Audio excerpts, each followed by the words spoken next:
Welcome back to the Healthy Business Podcast. I'm Ty King with American Business Engine, and with me as always, Jessica Tolliver with CAM Collaborative. Hey, how are you? I am more vocal this time than last. Oh yeah, that's true. Your voice is back. Well, no. To a percentage. I'm more like sultry now as opposed to mute. Okay.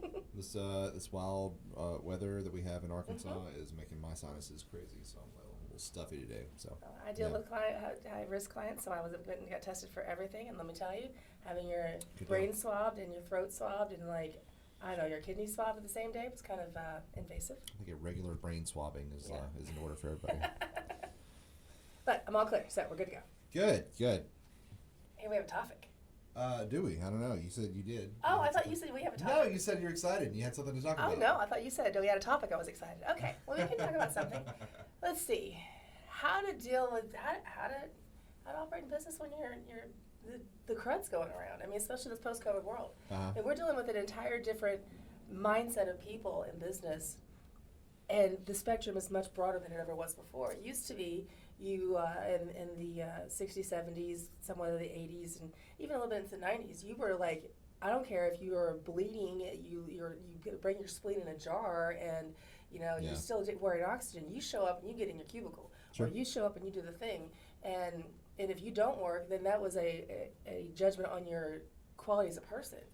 And now, when someone sneezes, they're like, "Why are you here?" So, and I'm starting to find that people are finding more of a balance, but it's still a struggle. And so I would imagine that other businesses, especially those who deal directly with the public, are having some hiccups on how to handle that. For sure. Did you get a comment? They are. I don't know, because I'm going out anyway. You know what I mean? That's what I've been doing. Well, then you're the other end of the spectrum. You're okay, I'm going to do the things. I'm going to take the shots. I'm going to wear the stuff. I'm going to wash my hands, and I got to get on with life. But then I've got clients who are still, booking weekends so they can come in with their mask on and no one else is around. And I try to meet them where they are because everyone has their own. You still have that? Yeah. Wow. So I try to be respectful of where they are in their life, but it's completely the opposite end of the spectrum from other people that I deal with as well. I can't sit still. I can't sit at home and for too long, and I've got to get out. I've got to go do something. I don't care if I'm in the park on whatever, Pettigene Mountain, whatever. You know what I mean? Going up there and working, doing something. No, I've seriously got clients that are like, okay, I'm locking you down for a week because the numbers are up. I'm like, okay, I understand. We'll just go ahead and reschedule you, and we'll see you when things are better. And they come walking in with a mask. I'm like, hey, would you like for me to wear a mask too? I have them right here. Because you don't know what they're dealing with. You don't know if they have an immunocompromised family member at home. You don't know if they have recently lost someone. There's a lot of things that people can be facing, and you don't know that just by looking at them. And you have to be conscious not to make judgment calls on their decisions when you don't have their background. Sure. But in this post-COVID world, we're looking at a lot of people that, how do you go through a high allergy environment like, I don't know, Arkansas, and a weather change like into winter or, whatever, and when typically half the population is walking around with green snot running out their nose, and there's nothing you can do about it. It's not one of those things that you can take a pill for. Antibiotics isn't going to work. Steroids are only marginally good at some times. Over-the-counter stuff is just going to mask some of the symptoms, but you're going to walk around sounding like me, sneezing on people, or getting a coughing fit. And if you work with the public, how do you deal with that? That's a good question. I don't know. Hey, I've heard, and I don't know if this is true or not. So they say if you eat local honey, like it'll help you get over some of the allergies. Yeah, so it makes you more allergy tolerant. Because local honey, Okay. I'm a beekeeper, right? No, I didn't know you were a beekeeper. You got chickens, I know that. But I yes. never have bees. I've had bees for about 8 years. Okay. Yeah. Let me tell you something. I found something that was horrible this morning. When you're doom scrolling on Facebook and you find weird stuff. And so I found, this is completely off topic, so this is the fun part, right? Anyways, I found some vulture bees. Have you heard about these? So instead of using pollen to create their hive and produce nectar and everything, they use rotting meat. Okay. and I saw their hive, and they make it out of the raw. Oh, it is. They're African bees, horrifying. Or are they here in the United States? I have no idea. That is not. It could have been completely fake, but I don't know. But I looked at it and I was like, "That's some stuff off of like alien." Well, you remember movies. murder hornets from COVID? Yeah, I remember those. Yeah, I remember those. We never got those in Arkansas though, that I know of. So. I don't think they made it much past the Rockies. But anyhow, yeah, bees. If you eat local honey, and here's the trick on local honey: just because you go to a place and it says local honey, that doesn't really mean anything. Why? Because the problem is that so much of it, especially someone who's doing it to sell, the filtering process takes out a lot of those properties that make it allergy resistant, or helps you with the allergies. So if you have honey that is supposedly local, and it sits for a couple of days, you open the jar, close the jar, and you open it again, and there's crystals around the edge, that's a good sign. Because that means that it's crystallizing. Now, if you ever get honey and it crystallizes, warm it up, it'll turn back to liquid. You said when you first open it, or when you open it and then you. Once it's been oxidized a little bit, so you have to open it and give it to air. Okay. Or it doesn't have. It can be if it's been sitting in the jar for a little bit. You'll start seeing it get kind of cloudy, and that's not that it's going bad. Honey will actually never go bad. That's that it's going bad. I didn't know that. Yep. You can actually use it as a wound care. If you like gash yourself open and you're in the Amazon and you find your vulture horn or bee nest, you can take some of their honey and put it on your wound. And it's sticky. Antiseptic, and it won't go bad. Anyhow, different topic entirely. Okay. So anyhow, if they do a lot of pasteurizing and filtering, it takes a lot of that out of there.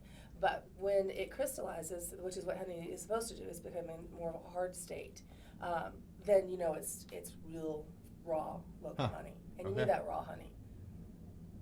Very interesting. You should eat local honey from, not just local from like where you visit, it has to be local to where you live, because they feed off the plants that are in your area, which are causing the allergens. Very cool. Okay, good to know. So, yeah. I am actually knowing that information, not making it up. Yeah. Was that why you started bee farming? No, so fun fact, I came to Arkansas, I thought that food came from Kroger, and I married a country boy who did not think food came from Kroger. Okay. And we had to meet in the middle somewhere, moved to Arkansas, and I'm like, hey, beekeeping might be fun. I saw a beehive. I'm like, let's do that. So I drove to Russellville, and I met a beekeeper, and he sold me a box of bees. I put them in my truck, and I drove home. The most nerve-wracking thing you can ever experience is having 30,000 bees in the back of your vehicle and driving by yourself down the highway at night. Yeah, that's crazy. Like, don't wreck. Please don't wreck. Did they give you a queen with it? Or, okay, so they already had your queen. Yeah, no, you have to have a queen. It wasn't going to be you? No. But I learned to be able to identify the queen and be able to identify the different types of bees and queen cells and all different fun things. So. Fascinating. Yes. Well, now I know more about bees and how that works. No, thanks. Yeah. And 10 years later, I've got bees and chickens and sheep, rabbits, and all the things. Yeah. And know that full farm. Yeah. Oh, good deal. But yeah, I think the post, I don't know. Important things. Yeah, we're talking about like post the pandemic, blah blah blah blah blah. But like it's, I don't know, we're still in it. You know what I mean? Like there's we're not past it yet. It's never going to go away. The fact of the matter remains is, COVID is never going to go away. But the beauty of what has done is open our eyes to the fact that there are transmissible things that we have in our bodies that we can give to other people that can cause bad things. And not so much COVID, but that has always been there. I could have always given you the flu, or I could have always given you the whatever I might have been carrying around. We're not sharing blankets, it's okay. But we got to a point in our society where we stopped caring about that and cared more about productivity. And now we've flipped the script, and productivity is important, but not spreading the germs is more important to more people. So, especially with the prior generation, the older people that are coming in, older generations that are coming into the environment, they're having to change their mindset on how they're dealing with their businesses, because the people that are younger coming into that they're dealing with, that are coming in, up and coming and are doing that, have a completely different mindset. So we're having a real culture war with the different generations with regards to work ethic and how to deal with being sick and how to deal with being stressed out. And that started before COVID, but people are like, I need to have some me time and to find work-life balance and all these different things that are important.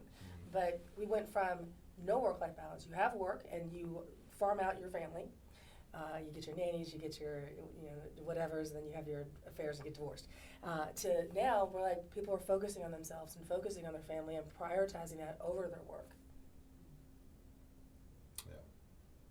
So we're mixing like the staying at home and then coming into work and I don't know. So like we've got another intern coming in on Monday, right? So but like we're requiring them to be Tuesday.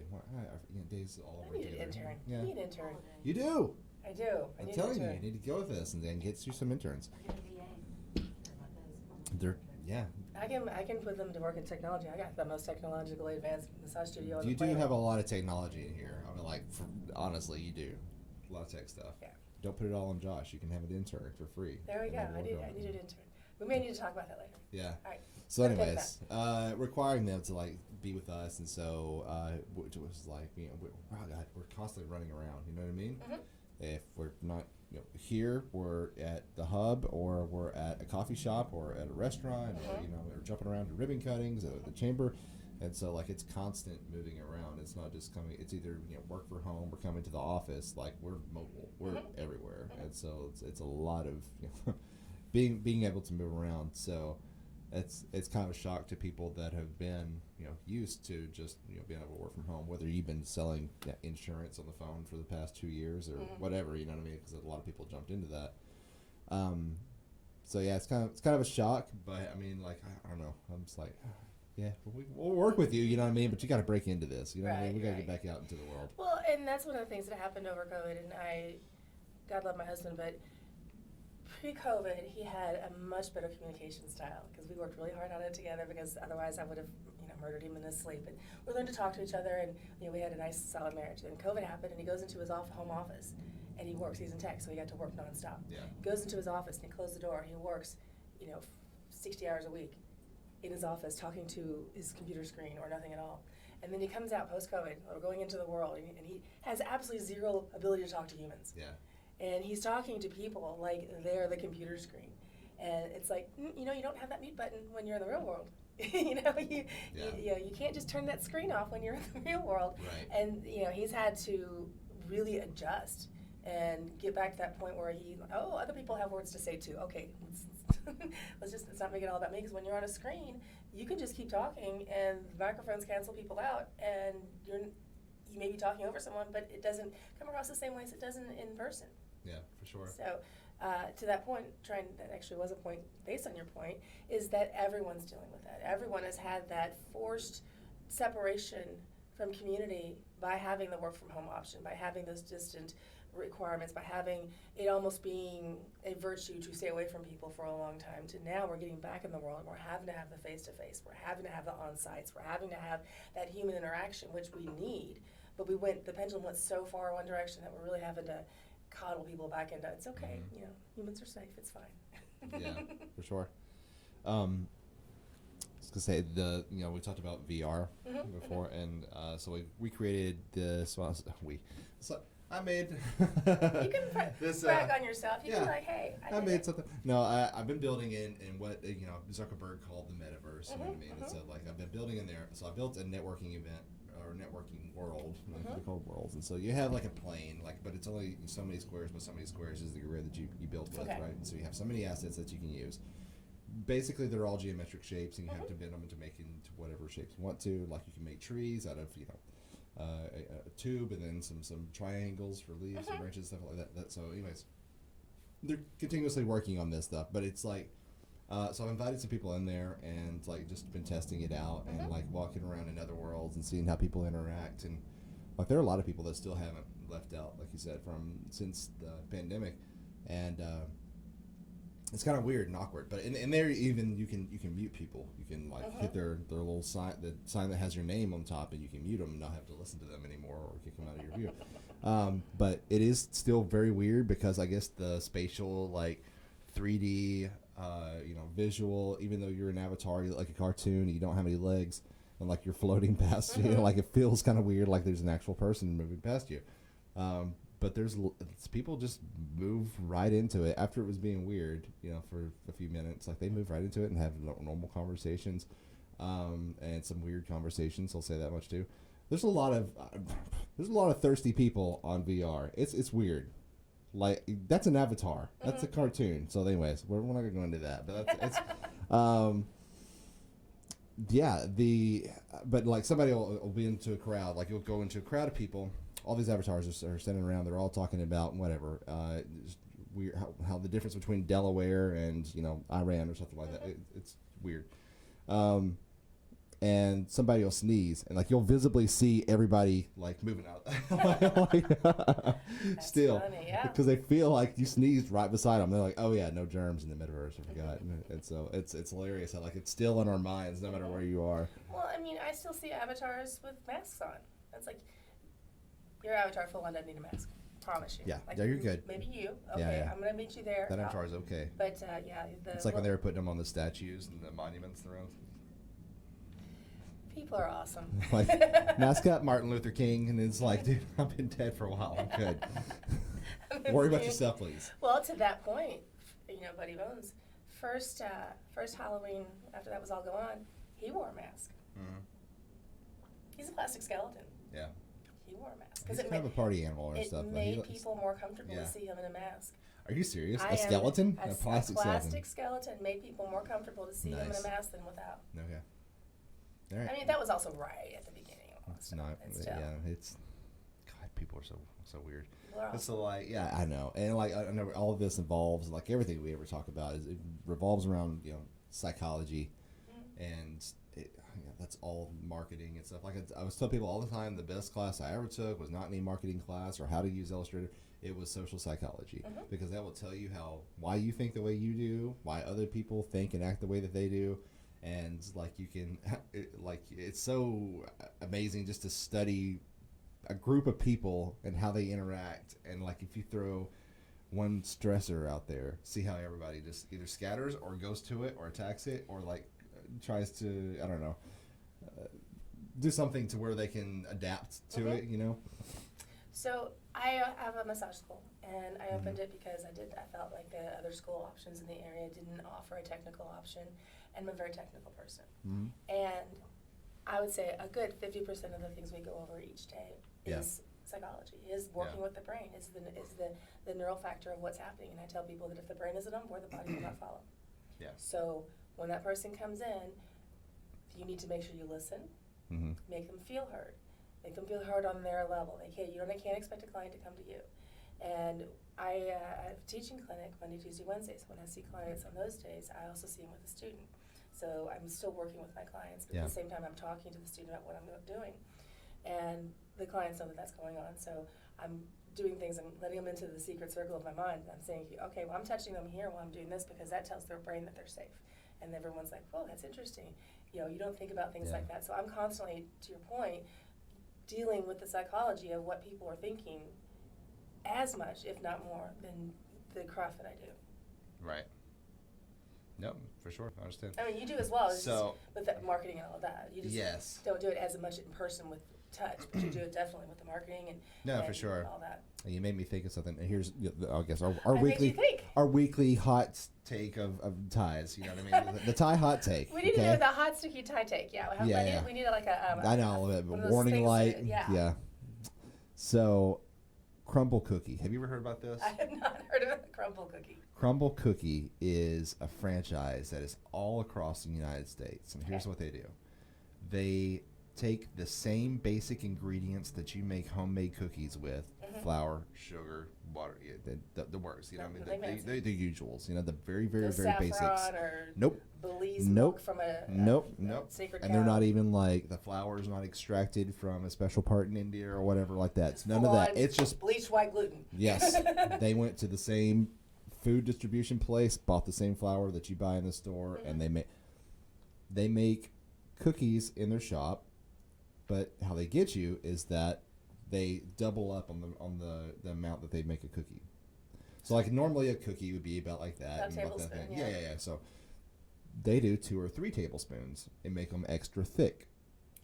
Okay. So it's just an extra thick cookie, which just means more amount of the same basic ingredients that you can make cookies at home with. And then they slap a premium price on it for, what is it, like 2 or 3 cookies you can get for $12 to $15. Okay. Okay. I can't get that because number one, I don't eat cookies like that because I'm a gluten person. Yeah. Number two, that's a lot of money for a cookie. That is a lot of money for a cookie. But hey, people are freaking crazy about it. They love crumble cookie. Okay. And we're getting, it's a franchise, and so there's some in Little Rock, and then we're about to get another one in North Little Rock. People are insane about these cookies that are so basic. I'm two different directions. As an entrepreneur, I respect the hell out of these people that created this. It is genius. You just doubled up on the recipe and made a thicker cookie and sold it to everybody like it was a premium product, and they buy into it. And it's fantastic. Because to make a triple size cookie at home, it takes an extra amount of skill because you don't want to burn it. If you don't make it just right, then you got a big old burnt edge crumbly ass cookie, and then you got a decent cookie maybe, or a raw cookie, so you got like a eclipse of a decent cookie, right. And that's a lot of work. It can be, I guess. I mean, I enjoy cooking, right? So I really enjoy it, but the things I cook are usually, chicken and pastas and stuff like that. Okay, so as a baker, I'm like a novice. Mm-hmm. But even as a novice, I know to check the oven every couple of minutes, you know what I mean, when it's getting to like where there's a browning on top and like testing your temperatures and stuff. I can make a decent cookie. So let's say, but okay. It's not hard, but I guess that's too much work. Your average cookie is going to take 8 to 10 minutes to make. Sure. In a single sheet pan. Most people only have an oven that'll hold one sheet pan. Yeah. You do two, the numbers get off. So anyways, just go with one. So 8. You figure 6 cookies on a sheet, 8 to 10 minutes, right? Mm-hmm. It's going to take you a good 15 minutes to pull all the ingredients out, mix them up, check the recipe 15 times for how many eggs you put in there, because I always forget by the time I get back from the refrigerator to the bowl. And then do that, and you make your 6 cookies. Now, what I do when I make cookies is I make the dough, and then I make 6 cookies, and I put the rest of it in the freezer and come back later. But that's what I do. Anyhow, so that is a good, 30 minutes out of your day. Okay. And that's assuming you have the stuff on hand. So you're saying it's a fast food problem? Like we want it quick and ready, it's and we want it to not have to do anything except for give you evenly cooked cookie. We want a triple size cookie because we like extra. We want to supersize our cookie. Oh man, this is American problems, man. This is representative of America. And excess fat and sugary. They saw a need, and we pay too much for it. Right. Yes. Because the more it costs, the better it is. Yeah. Anyways, and as a society, I'm looking at it like people that are buying these things, and I'm like, you're crazy. My wife does that. She says, I'm going to go to. You're a baker, right? Like you did that professionally for a while. You had a baking business. You can make this exact same thing at home. But anyways, it's genius for them, and I applaud them for being able to take such a simple concept. Look at the coffee shops. Yeah. There is 3 on every street. I would say 1 on every corner, but there's also 1 in the middle. Yeah. I mean, of every variety, every brand, it's not just the Seattle people anymore. I mean, there is coffee shops galore, and they're all making enough money to stay open. For sure. Coffee, I mean, legit, you can make a cup of coffee for like 8 cents at home. Yeah. Well, most of them, and I've talked to most of the owners because we've built some sites and done some marketing for some of them. But like you talk to them, and like most of them get the ground beans and even the beans themselves from the same location, same food source. Mm-hmm. They go to the same warehouse to pick up the same beans to make the same coffee in their shop. And they're gonna have some specialty recipes. They're gonna have a little frother thing that or a different theme to their Sure, but at the end of the day, it's coffee. Yeah. However, they're not selling coffee. Right. They're selling experience. They're selling that piece of I feel luxurious because I've got this fancy coffee. I get to go relax with my moment. I have a good environment. Yeah. They're selling to the convenience and the id of the American people. I imagine that you go to Africa and you hit some African village. There's no Starbucks. I'm just throwing it out there, spitballing. Haven't been, but I'm betting. I'd be willing to bet. There's a Starbucks hut somewhere in Oh no, in Africa, but some little, you could probably go 1,000 miles without finding one. I mean, you saying, yeah. Here, you can't. Here, you throw a rock. Mm-hmm. Yeah, exactly. You can throw a rock and find one. But yes, I guess that's where it comes down for me for like coffee shops. I love coffee shops, but like it's just location. You know what I mean? What's the closest one to me? Mm-hmm. I'm not going to go out of my way to go to a special one just because, your theme is, I don't know, all about marshmallows or whatever. So, to that point, I hear you, and you're right. And I think a lot of people are like that. Some people are going to be like, I just love my whatever, or I have a rewards card. Yes. I will go to some place because I know someone who works there. People are crazy about, the same people that are that'll post those little memes about shop local, support local, and all that stuff, and they'll be like, go to 7 Brew, guys. was like, you realize that is a huge franchise from across the U.S. That is not a locally owned. So to the point about franchises, they're not all created equal. Yeah. So for example, let me think. So like if you get what's that one, the chicken place? God's Chicken. God's Chicken? No, you know what I'm talking about. That's awesome. Chick-fil-A. So I was gonna say Church's Chicken. So I was like, it's the same. It is a franchise. It is it is. I first ran into it in California, so it is everywhere. But they don't. Those owners don't own all of the rights. Right. So and some places are like that. Some places like Starbucks has no franchises. They're all just owned by Starbucks. Yeah. So and then some places they legit buy the name, buy the sure advertising, and then they just run with it. But a good portion of those sales are still going back to the main. Not necessarily. They're all different. So if you want to shop at a chain, you want to give back to the community, check and see what kind of chain that is. Check and see what type of franchise they have. Talk to the owner. Rather than just shopping local, why don't you shop with people you know? Yeah, I guess. Sure. I don't know. I looked into it for a while because I was looking into franchises that possibly to I don't know. I was talking those people that sell franchises to you, right? And so basically the back of Eat Magazine, you know what I mean? They have all the listings of those, and so they go over with you all the opportunities and things. And they all are different, and all of them take a different percentage. But even like basically, you're paying when it gets down to it, you're paying a company to use their branding and stuff that they've already set out in stone of being like, well, and then you've got the guidelines that you've got to follow. Well, they've already done the hard work. They did the research. They did the market research. They made the mistakes, and now they're selling you the post-mistake manual. Yes. So there is some value to that. And sometimes you're giving a huge portion back to that major company when you shop there, and sometimes it's actually just going into the pocket of the guy who bought the franchise. Yeah. But some of that is going back to the franchise. At least in the beginning. Yeah. Always, but not necessarily continually. That's not a one-time payment of like, hey, I'll pay you, and then I get to use your branding for the rest of the time. It depends on the contract. But anyhow, just don't necessarily knock the franchise. Get to know who they are. Sure. So shop local, shop with people you know, and then get to know what type of franchises are in your business or in your area.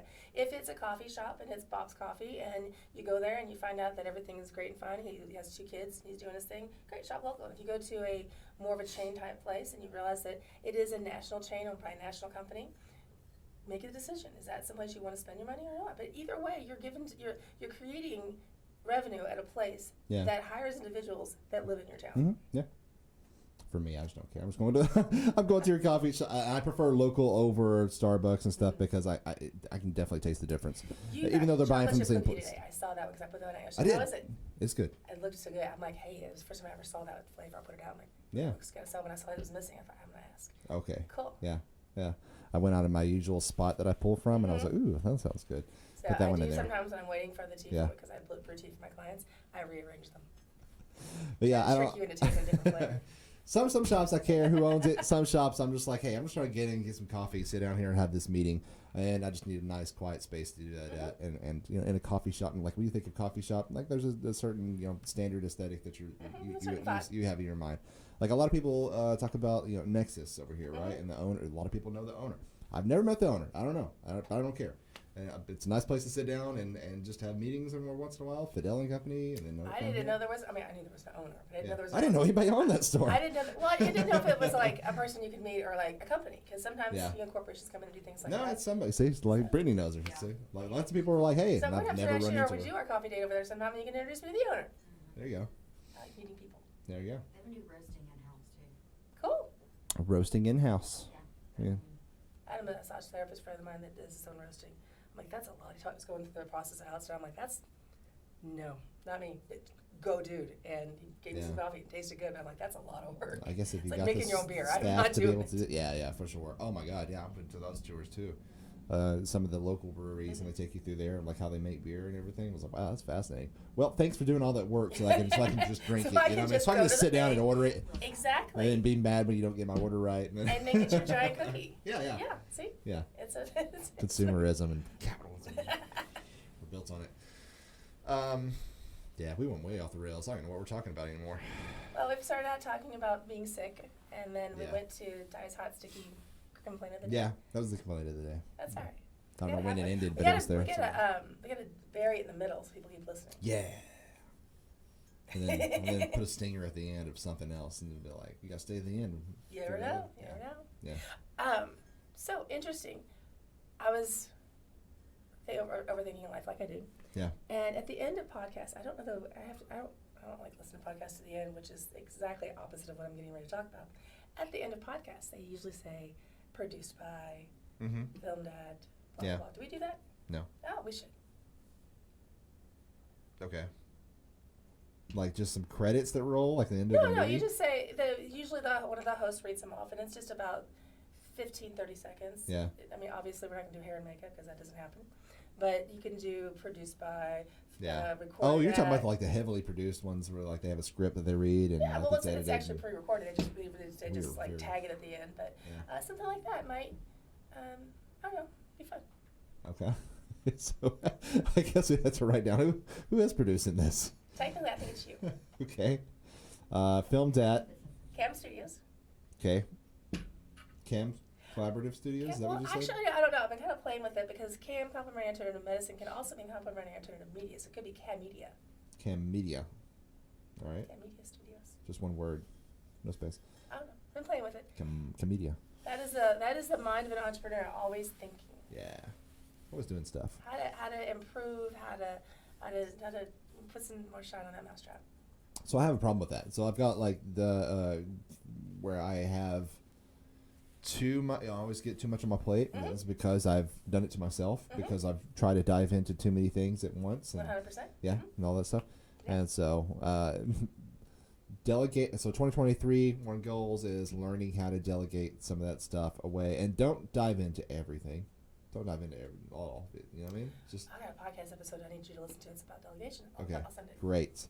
So I got some help yesterday with the Rcast. You know, Rcast has its own media and like promoting podcasts that are produced in Arkansas, that type of thing. And so That's why I'm going to tag Cam at the end so that people will go, hey, maybe I'll go there. Tag what? Cam. Oh, At the yeah, end, yeah. Like, they'll listen to the podcast. Like, hey, I want to do a podcast. Oh, look, Cam Studios right here. Oh yeah, for sure. It's listed on the website, and I've been I've been trying to get the website up and ready for it to be fine.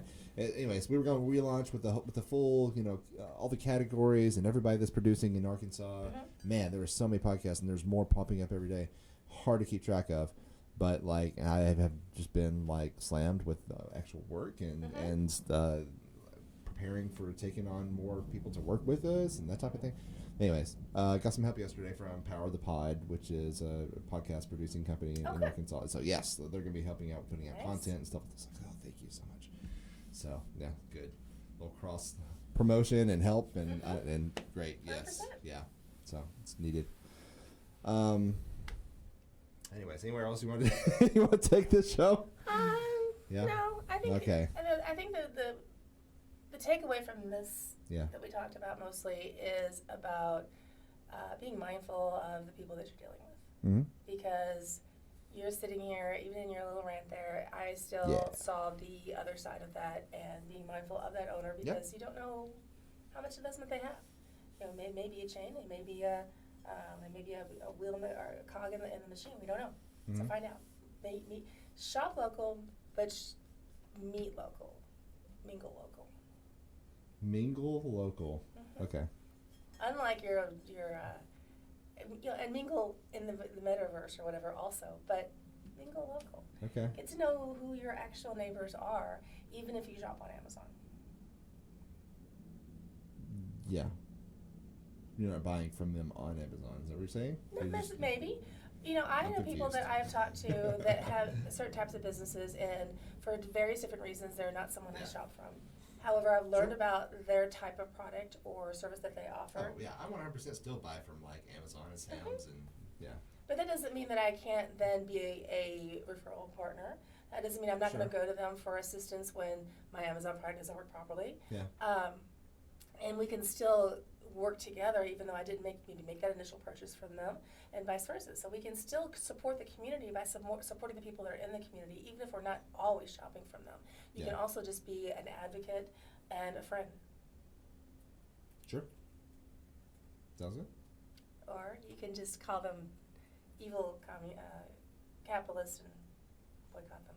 It's an option. It's a choice. I mean, yeah, it's really up to you. have choices. What are you going to do? Yeah. So this has been stuck in my mind all week about the capitalism. I've had plenty of conversations about this. Okay. When it starts to like take over your mind. But anyways, somebody quoted because they were authentic about this. Like they really hated their job. You know what I mean? But they quoted Fight Club where it says, "We work jobs that we hate to pay for things we don't need to impress people we don't like." Mm-hmm. And that's what Tyler Durden said in Fight Club. But they were like using it to apply to their own life about like, man, I really just hate what I do. And I was like, it can grow to that. Like when your main drive is money, like you can absolutely get into a rut of where like you're just chasing it down, and then like, wow, okay, now I have all this money, I bought these things that I wanted, and now it doesn't actually. Damn, I didn't invest in anybody. You know what I mean? Right. Life sucks. So to work with that, George Carlin does a skit on A Place for My Stuff. Yeah. So watch Fight Club, then watch George Carlin talk about A Place for Gee, His Stuff. that's a pairing. Okay, yeah. Put that together. Yeah. And then look at your business and go, am I really giving back to the community? It's like read some Nietzsche and then read the Bible. It's all about balance. The work-life balance we talked about earlier. See, we could bring it back circle. Yeah, full circle. We sure did that. So you can catch us on all the social channels, from everything from Facebook to Instagram to LinkedIn, and I think we have Twitter. Mm-hmm. I believe so. I don't tweet Twitter very much. You know what I mean? I do jump on there about once every 2 weeks. Currently, my biggest thing about Twitter is just watching the news and seeing where is Twitter going now, because I find it kind of fascinating, everything that's happening. Oh, it is. But I like it from a distance. I don't want to get too close to it because it's its own sticky mess right now. They started, it really is, and they've started another mess by saying that they're thinking about making it where your tweets can be 4,000 characters long. I heard that. So people are in uproar about that because they're like, that's why I went to Twitter instead of Facebook, is because you could only post 2 or 3 sentences and that's it. And then it's like, I don't want to read an essay every time. And it's like, well, you don't have to read any of it. So I agree with that. I don't think it should post. I think it should be like a link to like your page or your wall or whatever they call it. So I like the quick. So like LinkedIn is, where you can write an article, but then you can post about the article. Yeah. Yeah. So Okay. I'm kind of fine with that. Like here's my tagline for my essay I'm gonna write. Yeah. Because I do like that about Twitter. I follow John Quincy Adams, the third president. Okay. So, I was thinking, but I was like, So his foundation has apparently his diary was written in Twitter form. So every day he would write a little man, that's gold. Input. He would input in there, and he would say just a little short, 120 characters or less statement about his day. And so the same day, so today is January 13th. Yeah. 18 whatever. They'll post his dad. That's interesting. So I get to see what's going on with Did he have good Adams. stuff to say? Or was it interesting? Or? There was a time when I was really sad because his wife is sick, and then there were some things like that. And then so sometimes it's a downer when you read it. You're like, shit. And sometimes he has dinner with people, or he goes and does things. And it's just really interesting to stop and think about someone else's life so far ago for just a moment in the day. They never talk about what coffee shop he went to? He does not. No? Okay. No. This dinner a lot. His wife's really sick. A lot. She was really sick for a while. Oof. Lost a kid. It was really sad. Jeez. Yeah. Well, yeah. This is like, 1800s. I'm all invested in his life right now. What's happening next? I know more about the third president than I do our current. I think it's the third. Don't quote me on that one. Wow. Okay. No. Okay. So it's not third. So it was George Washington, and then because John Quincy Adams is John Adams' son, so John Adams came first.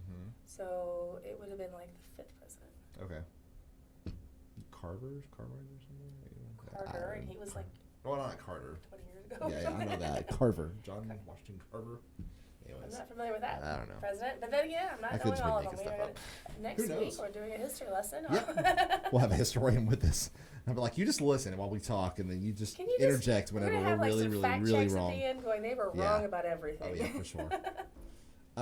If you're watching this in video form on YouTube, you can also find us on all the podcast catching apps. I've really got to not write my script up for this because I stumble over my words every time.